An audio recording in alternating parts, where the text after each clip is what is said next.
الذي خلق الموت والحياة ليبلوكم أيكم أحسن عملا وهو العزيز الغفور.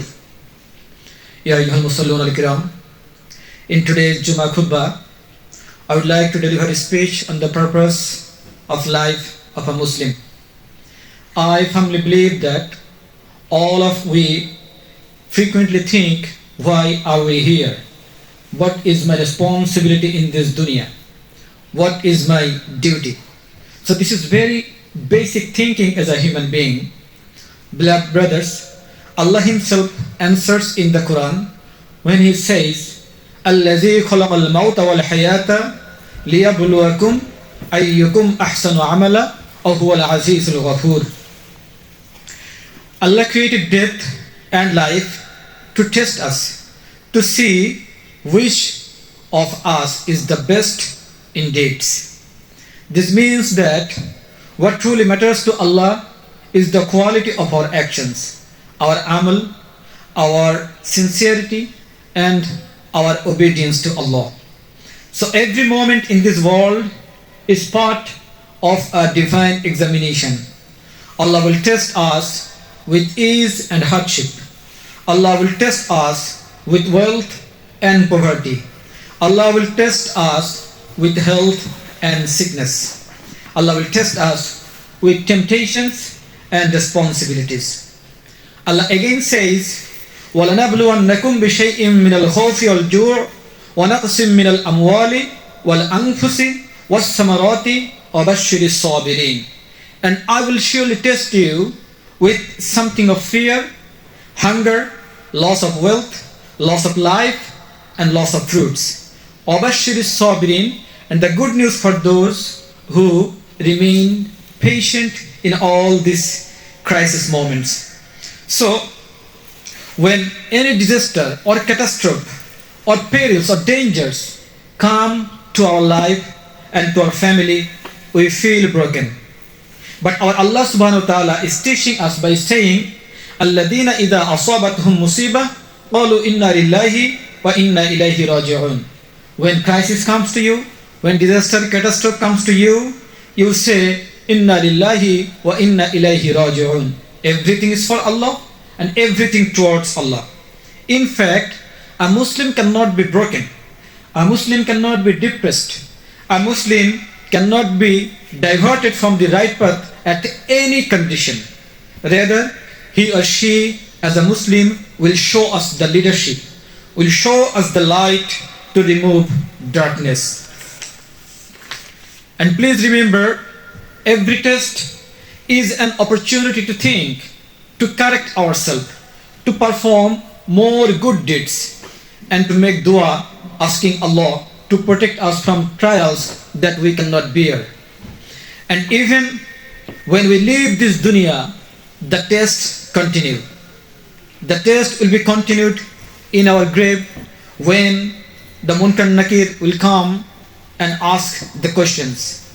We will face test at the mizan when our sins and good deeds will be measured, will be weighted, and upon the sirat, the breeze of the hellfire. So your entire journey, from your first breath to your last, from your grave to the eternity, is a test designed to reveal the quality of your deeds. Only those who live with sincerity, who live with humility and obedience will succeed. Dear brothers, আমি খুতবার শুরুতে পবিত্র কোরআনে হাকিম থেকে একটি আয়াত তেলাওয়াত করেছি। আল্লাহ এখানে বলছেন যে আল্লাযী খালাকাল মাউতা ওয়াল হায়াতা লিয়াবলুয়াকুম আইয়ুকুম আহসানু আমালা ওয়া হুয়াল আজিজুল গফুর। যে আল্লাহ মৃত্যু এবং জীবন সৃষ্টি করেছেন কেন? লিয়াবলুয়াকুম আইয়ুকুম আহসানু আমালা, যেন তিনি পরীক্ষা করতে পারেন যে আমাদের মধ্যে কাজের দিক দিয়ে সবচেয়ে কে বেশি উত্তম। ওয়া হুয়াল আজিজুল গফুর, এবং তিনি মহাপরাক্রমশালী এবং তিনি ক্ষমাশীল।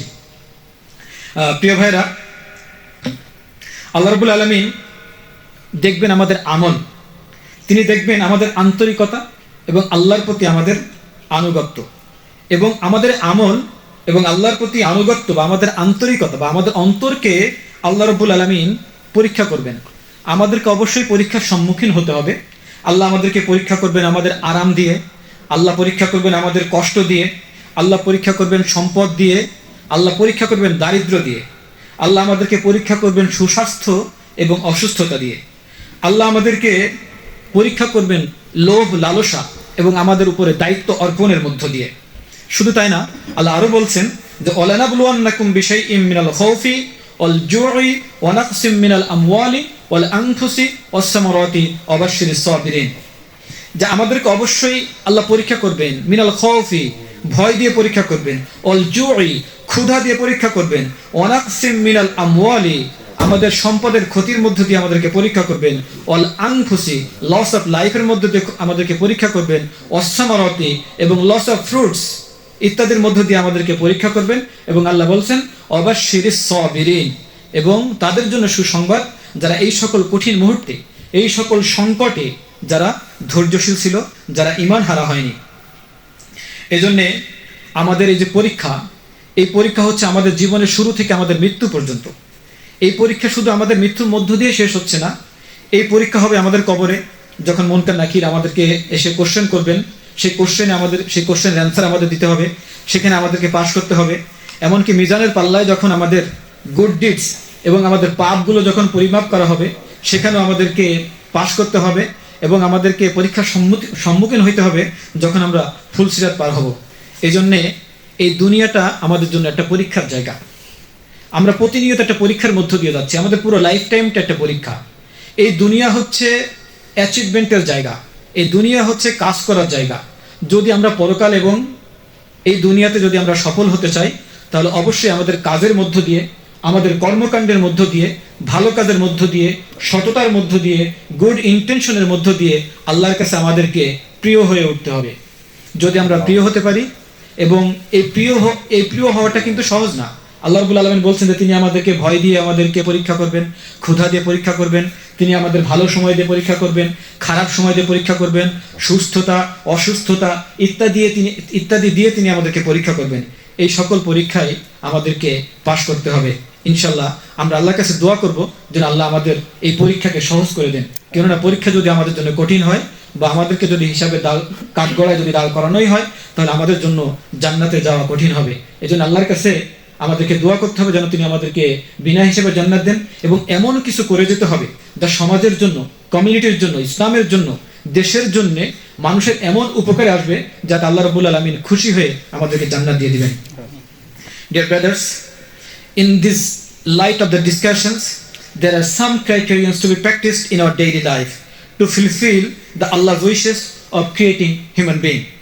Number one purpose of Allah to create human being is to ibadah. Allah is saying, وَمَا خَلَقْتُ الْجِنَّ وَالْإِنسَ إِلَّا لِيَعْبُدُونَ. I did not create jinn and humans except to worship me. That means Allah has created us for His ibadah. So we need to know what ibadah is. Ibadah is our all righteous activities and to live according to Allah's guidance. Everything we do, our prayer, our character, our honesty, our patience, our gratitude, avoiding sin, fulfilling all daily responsibilities is part of our ibadah when done sincerely and for satisfying to Allah. Dear brothers, Allah does not tolerate that His abid crosses the limits. Though Allah can forgive our shortfall to ibadah, but Allah will punish us for not performing salah, for not performing zakah, for not performing fasting or hajj, for not speaking the truth, for not earning halal income. Allah will punish us for not being kind to our family and to our neighbors, for not avoiding sins, for violating the haqqul ibadah and the rights of the other people. Allah will punish us for not living with sincerity and good intention. Our each and every task would be satisfying to Allah. Dear brothers, a Muslim has nothing but Allah's mercy. Allah is saying, قُلْ إِنَّ صَلَاتِي وَنُسُكِي وَمَحْيَايَ وَمَمَاتِي لِلَّهِ رَبِّ الْعَالَمِينَ. Say, indeed, my prayer, my sacrifice, my living, and my dying, all for Allah, the Lord of all the worlds. Number two purpose of Allah behind creating human being is to know Allah. So this is one of the core purposes of Allah, to create human being. What Allah has revealed His sublime identity in Ayatul Kursi. Allah is saying, Allahu la ilaha illa huwal hayyul qayyum la ta'khudhuhu sinatun wa la nawm. There is no deity except Allah, the ever-living, the sustainer of all existence. Neither drowsiness overtakes Him nor sleep. So according to Ayatul Kursi, there are some features of Allah's identity we must know. Number one is, Allah is the only one true God. Allah is the ever-living and sustainer of everything. So Muslims should always say tawakkal to Allah for both sufferings and happiness. Number two feature of Allah's identity is, Allah never tires or sleeps. La ta'khudhuhu sinatun wa la nawm, showing His perfect control and vigilance over the universe. Number three characteristic of Allah is, everything in the heavens and earth belongs to Him. Number four, none has the authority to intercept in Allah's action except with His permission. Allah is saying, Man dhal ladhi yashfa'u indahu illa bi'izni. And then, ya'lamu ma bayna aydihim wa ma khalfahum. His knowledge is limitless. He knows your past, He knows your present, and He knows your future. So there is no way of escaping from Allah's record.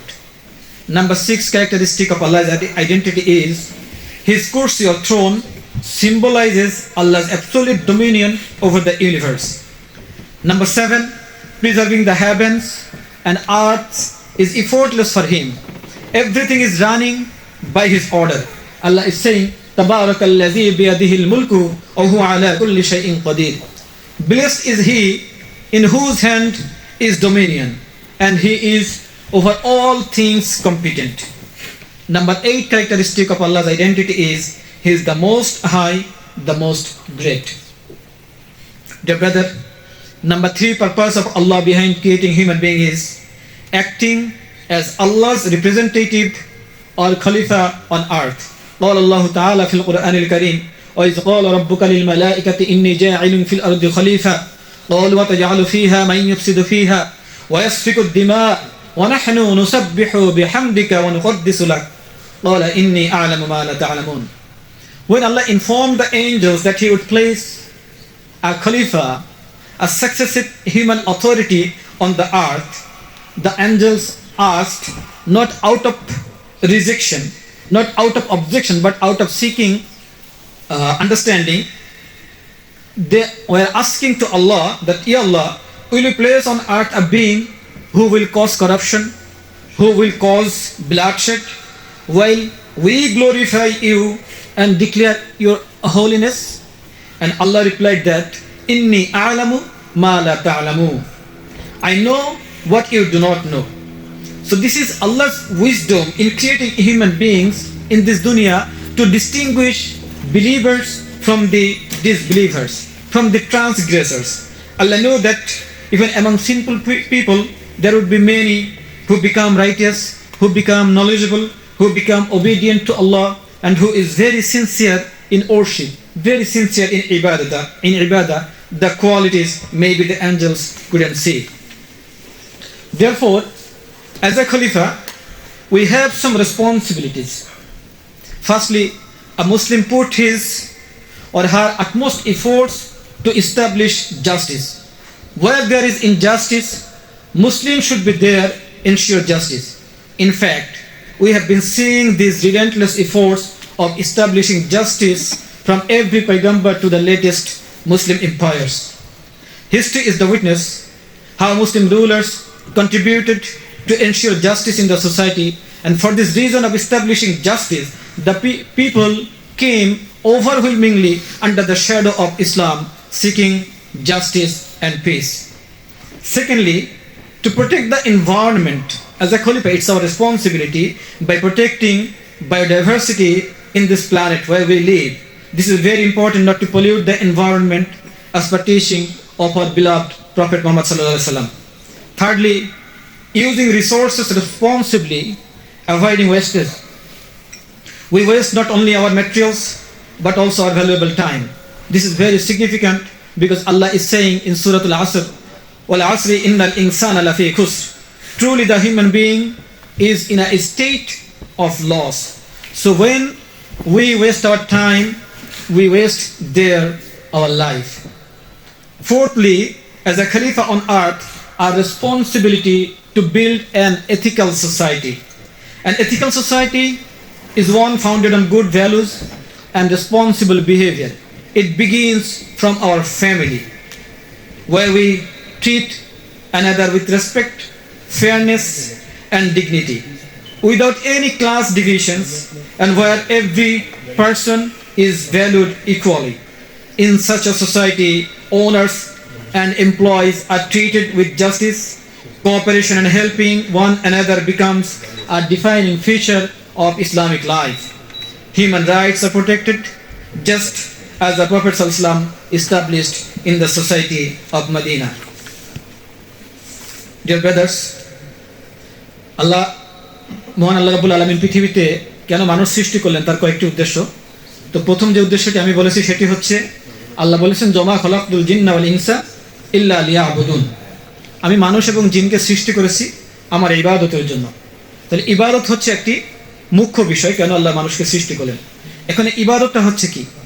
ইবাদত বলতে আমরা অনেক সময় মনে করি যে সারাক্ষণ মসজিদে বসে বসে আল্লাহর জিকির করা, বা সারাক্ষণ সময় নষ্ট করে এক মসজিদ থেকে আর এক মসজিদে সফর করে সেখানে দুনিয়ার সকল কার্যক্রম বাদ দিয়ে, দুনিয়ার সকল পারিবারিক, সামাজিক, রাষ্ট্রীয় কার্যক্রম বাদ দিয়ে শুধুমাত্র আল্লাহর জিকির করা।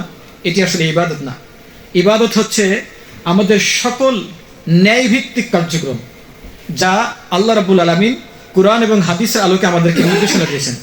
এর মধ্যে আছে আমাদের প্রার্থনা আছে, আমাদের চরিত্র আছে, আমাদের বিহেভিয়ার আছে, এমনকি দুনিয়ার জীবনে প্রত্যেকটি কার্যক্রমে, প্রত্যেকটি কাজ যদি আমরা আল্লাহ রাব্বুল আলামিনকে খুশি করার জন্য করে থাকি এবং ইসলামের প্রিন্সিপালের মধ্য থেকে যদি আমরা সেগুলো করে থাকি, সেগুলো হচ্ছে আমাদের জীবনের ইবাদত।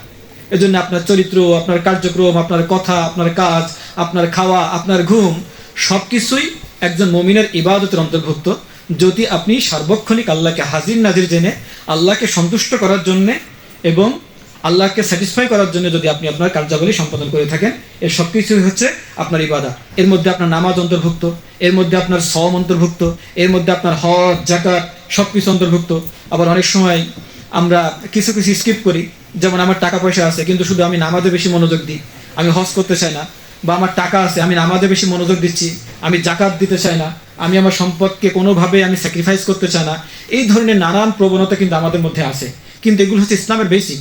হজ, নামাজ, রোজা, জাকাত, এগুলো যদি আপনি না করেন তাহলে আপনার সম্পদ পিউরিফাই হবে না, এবং কি আপনি আল্লাহর একজন প্রিয় বান্দা হতে পারবেন না, কারণ আপনার ইবাদত পরিপূর্ণ হবে না। শুধুমাত্র নামাজ পড়া, আল্লাহর জিকির করা, শুধুমাত্র কোরআন তেলাওয়াত করাই আল্লাহর ইবাদত না, বরং হজ, জাকাত, যা কিছু আল্লাহ বলেছেন তার সব কিছু একেবারে সঠিকভাবে পুঙ্খানু মাত্রায় পরিপূর্ণ করাই হচ্ছে ইবাদত।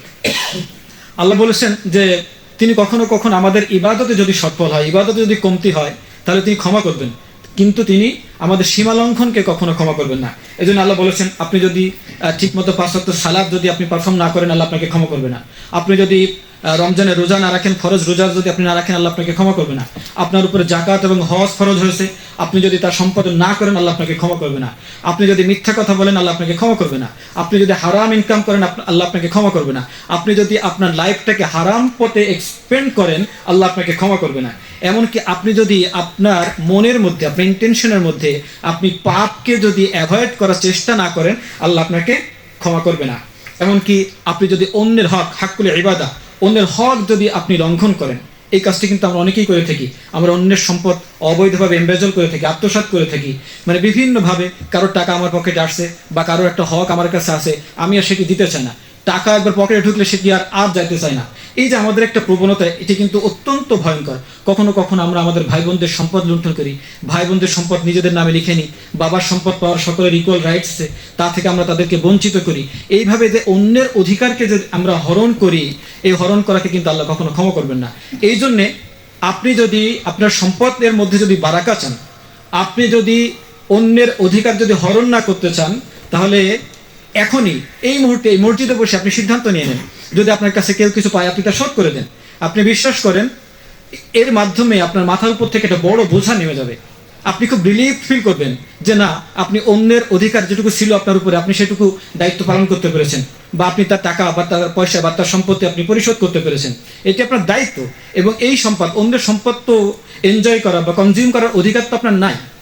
এই জন্যে আপনি যদি হয়তো বা আপনার সম্পদ একটু কমতি পড়বে বা আপনার টাকা একটু কমতি পড়বে, কিন্তু আপনি বিশ্বাস করেন যদি আপনি অন্তর থেকে যদি তা করেন তাহলে অবশ্যই আল্লাহ আপনাকে বারাকা দান করবে, অবশ্যই আল্লাহ আপনার সম্পদে বারাকা দান করবে। এবং যদি সেখানে কমতিও হয়, একজন মুমিনের কাজ কি, সে সকল অবস্থায় প্রয়োজনে সে দুঃখ কষ্ট সহ্য করবে। আল্লাহ তো মানুষকে ক্ষুধা দারিদ্র সবকিছু দিয়ে আল্লাহ মানুষকে পরীক্ষা করবেন। এই জন্য মুমিন হতে হলে অবশ্যই আমাদেরকে এই জায়গায় আমাদের ইনফ্যাসিস দিতে হবে। আল্লাহ বলেছেন যে একজন মুসলিমের জীবন, একজন মুমিনের জীবন আল্লাহর দয়া ছাড়া আর কিছু না। আল্লাহ বলছেন কুলিন্না সলাতি অনুসুকি ওমা হিয়ায়া ও মামাতি লিল্লাহি রাব্বিল আলামিন। তো তুমি বলো, indeed my sacrifice, my life, my death is everything for Allah. যদি তাই যদি হয় তাহলে কেন আমি সবকিছুকে আমি আঁকড়ে ধরবো? আমার জীবন, আমার মরণ, আমার সবকিছু তো আল্লাহর জন্য। তাহলে অন্যের সম্পদ হরণ করে আমার কাছে রাখার আসলে কোনো প্রয়োজনই আসে না। বা আমি মনে করতেছি কিছু সম্পদ রেখে গেলে হয়তো আমার সন্তানরা তা ভোগ করতে পারবে, কিন্তু কেন একজন অবৈধ সম্পদ কেন আমি আমার সন্তানদের জন্য রেখে যাব? বরং আমি আমার সন্তানদেরকে সম্পদে পরিণত করব, যেন তারা নিজেদের জীবনটা নিজেরাই তারা খুব ভালোভাবে সম্মানের সাথে মর্যাদার সাথে অতিবাহিত করতে পারে। এই জন্য এই জায়গাটাতে অবশ্যই আমাদের আরো সতর্ক হতে হবে। Dear brothers, number 4 purpose of Allah's creating human being is preparing for accountability and for the hereafter. Allah is saying, كيف تكفرون بالله وكنتم أمواتا فأحياكم ثم يميتكم ثم يحييكم ثم إليه ترجعون. How can you disbelieve in Allah when you were lifeless and He brought you to life? Then He will cause you to die. Then He will bring you back to life, and then to Him you will be returned. Allah reminding humans that you were nothing before your birth. Allah gave you life. He will cause you to die again. He will resurrect you again, and finally you will return to Him for your accountability for the day of judgment. So this is our core purpose of life. You should think about your accountability. What will happen in hereafter when you will face your Allah, when you will face the day of judgment. Number 5, purifying the soul. Tazkiyah. Allah subhanahu wa ta'ala is saying, "Qad aflaha man zakkaha." The people have been successful who have the tazkiyah. So we need to know what tazkiyah is. If we have the tazkiyah, Allah is saying that you are successful. Allah is saying, "Qad aflaha." Definitely you will successful. So what tazkiyah is? Tazkiyah means purification, the process of cleansing the heart, soul, and character from sins and from bad habits.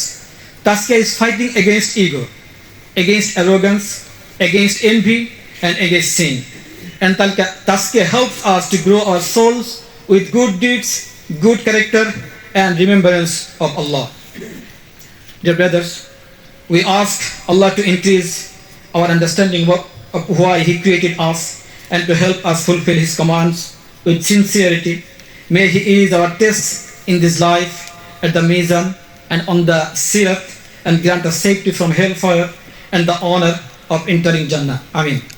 Dear brother, Allah বলছেন যে কাইফা তাকফুরুনা বিল্লাহি ওয়া কুনতুম আমওয়াতা ফাআহইয়াকুম সুম্মা ইউমীতুকুম সুম্মা ইউহয়ীকুম সুম্মা ইলাইহি তুরজাউন।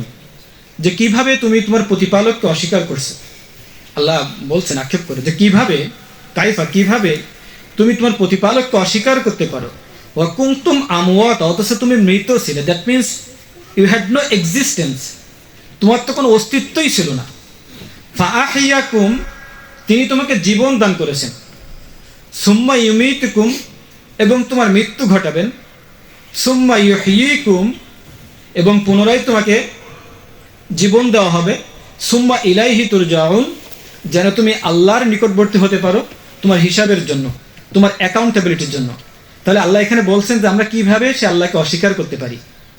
আপনি যদি আপনার দৈনন্দিন জীবনে যদি আপনাকে নিয়ে একটু চিন্তা করেন, আপনাকে নিয়ে, আপনার পরিবারকে নিয়ে, আপনার আশেপাশে, আপনার সারাউন্ডিংস, আপনার শুধু মানুষ না, অ্যানিমেলস, এভরি ক্রিয়েশনস, এমনকি লতাগুল্ম, গাছপালা যা কিছু আছে, এই সব কিছু নিয়ে যদি আপনি একটু যদি চিন্তা করেন, তাহলে আপনি আল্লাহকে খুঁজে পান। আপনি আপনার মধ্যে আপনার আল্লাহকে খুঁজে পান। আপনি হাঁটছেন, কে আপনাকে শক্তি দিচ্ছে? এই শক্তিটা আপনাকে আপনার কোথা থেকে আসছে? আপনি খাওয়া দাওয়া করতেছেন, ফুয়েল নিচ্ছেন, আপনি হজম করতেছেন।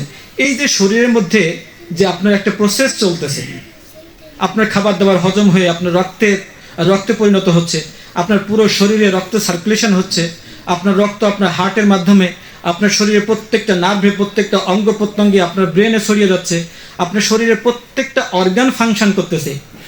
এই সব কিছু আপনাকে কে দিল? কোথা থেকে আপনি এই পাওয়ারটা পাইলেন? একমাত্র আল্লাহর করুণা ছাড়া কোনো মানুষের পক্ষে একটা সেকেন্ড দুনিয়াতে ঠিকমতো পারফর্ম করা, ফাংশন করা, বেঁচে থাকা সম্ভব না। আপনি কাজ করতেছেন, আপনি ব্যবসায় যাচ্ছেন, আপনি জবে যাচ্ছেন, আপনি আপনার পরিবারে কাজ করতেছেন, আপনি যে সব কিছু করতেছেন, আপনাকে আল্লাহ চোখ দিল, আল্লাহ আপনাকে হাত দিল, আপনাকে পা দিল জমিনে বিচরণ করার জন্য, হাত দিল কাজ করার জন্য, আপনাকে চোখ দিল যেন আপনি সব কিছু ঠিকঠাক মতো দেখতে পারেন, আপনাকে অন্তর দিল যেন আপনি সব কিছু অনুধাবন করতে পারেন। এই সব কিছু দেওয়ার মানে হচ্ছে আপনি যখন দুনিয়াতে চলবেন, আল ফারুক হিসেবে চলবেন। আপনি সত্য এবং মিথ্যার মধ্যে পার্থক্য করবেন। আপনি আপনার আল্লাহর অনুগ্রহকে আপনি সবসময় মনে করবেন, সবসময় স্মরণ করবেন, এবং আল্লাহর অনুগ্রহকে মনে রেখে আপনি যা কিছু করবেন তার সব কিছু আল্লাহ সন্তুষ্টির জন্য করবেন। এইটুক যদি আপনার মধ্যে আসে যে আপনি যা কিছু করবেন আল্লাহ সন্তুষ্টির জন্য করবেন, তাহলে আপনার চরিত্রে একটা সুন্দর পরিবর্তন আসবে। আপনার বিহেভিয়ার সুন্দর হবে, আপনার কথা সুন্দর হবে, আপনার চরিত্র সুন্দর হবে। আপনি কোনো খারাপের দিকে পা বাড়াবেন না, আপনি জিনা, ব্যভিচার ইত্যাদির দিকে আপনি পা বাড়াবেন না, আপনি মদ, জুয়া, যত প্রকার খারাপ অভ্যাস আছে কোনো কিছুর দিকে আপনি পা বাড়াবেন না। যদি আপনার মধ্যে আল্লাহর এই অনুগ্রহকে আপনি সবসময় যদি অনুসরণ করেন বা সবসময় যদি স্মরণ করেন, পরিবারের প্রতি আপনার বিহেভিয়ার সুন্দর হবে, তাদের প্রতি আপনার রেসপন্সিবিলিটি সুন্দর হবে, আপনি সমাজ নিয়ে দায়িত্ববোধ ফিল করবেন, আপনি রাষ্ট্র নিয়ে দায়িত্ববোধ ফিল করবেন, আপনি একজন পরিপূর্ণ, পারপাসফুল এবং সাকসেসফুল মানুষে পরিণত হবেন যদি সবসময় আপনি মনে করেন যে আপনার মধ্যে আল্লাহ আছে, আল্লাহ আপনাকে এম্পাওয়ার করতেছে, আল্লাহ আপনাকে সব কিছু দিচ্ছে। আপনার যা কিছু আসে, টাকা, অর্থ, খাবার দাবার, যত অনুগ্রহ আপনি পান, আপনি যদি স্মরণ করেন যে আল্লাহর পক্ষ থেকে আসছে, এবং আপনি যদি গ্র্যাটিটিউড বোধ করেন, আল্লাহর প্রতি যদি কৃতজ্ঞতা বোধ করেন, তাহলে আপনি একজন পরিপূর্ণ মানুষ হবেন। কেননা এর মধ্য দিয়ে আপনি আল্লাহর প্রতি অনুগত হবেন, এবং আল্লাহর প্রতি যদি আপনি অনুগত হন, আল্লাহ রাব্বুল আলামিন আপনাদেরকে যে সকল নির্দেশনা দিয়েছেন, যে সকল অর্ডার করেছেন, যে সকল দায়িত্বসমূহ দিয়েছেন, সেগুলো পালন করার জন্য আপনি আরও বেশি অ্যালার্ট হবেন, আরও বেশি কেয়ারফুল হবেন। এর মাধ্যমেই দুনিয়াতে আল্লাহ রাব্বুল আলামিন আমাদের জন্য যে আমাদের জীবনটাই যে একটা পরীক্ষা, আমাদের জন্ম থেকে মৃত্যু, আমাদের একেবারে কবর থেকে জাজমেন্ট পর্যন্ত, আল্লাহর সামনে দাঁড়ানো পর্যন্ত যে আমাদের পরীক্ষা, এই পরীক্ষায় আমরা তখনই সফল হতে পারবো যখন আমরা আরেকটু গভীরভাবে আল্লাহর অনুগ্রহকে স্মরণ করব, এবং দুনিয়াতে আমাকে কেন সৃষ্টি করা হলো, আল্লাহর পারপাস কি, এই পারপাস যখন আমি চিন্তা করব, তখন এই দুনিয়া এবং আখিরাতের এই পরীক্ষায় উত্তীর্ণ হওয়া আমাদের জন্য সফল হবে। আল্লাহ রাব্বুল আলামিন আমাদেরকে তৌফিক দান করুন, আমিন।